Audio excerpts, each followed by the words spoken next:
Salamat kayo sa inyong pagpalakpak.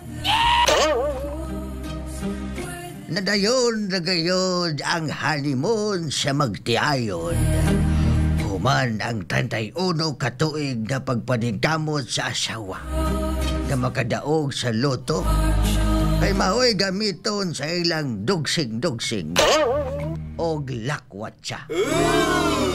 Nibutyag sa usa ka babae sa North Carolina nga dili na gayon drawing ang ilang honeymoon.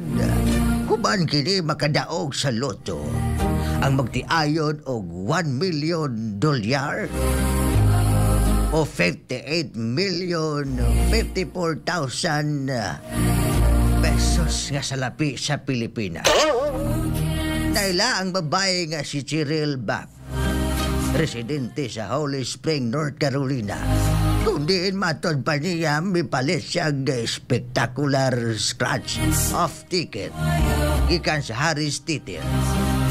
Sa maong lugar o nakurat siya digduhan ay $1 milyon ang maong premyo. Ibalitaan ni Cheryl ang iyang bana kalabot sa premyo. O dako ang kalipay nini gumikan kay 31 katuig silang kasado. Apan wala gayon in taon sila maka honeymoon. Anak sa kabaw nga baog. 31 katuig silang waka honeymoon. Problema na ninyo. Salamat kayo ako si Lolo Amado.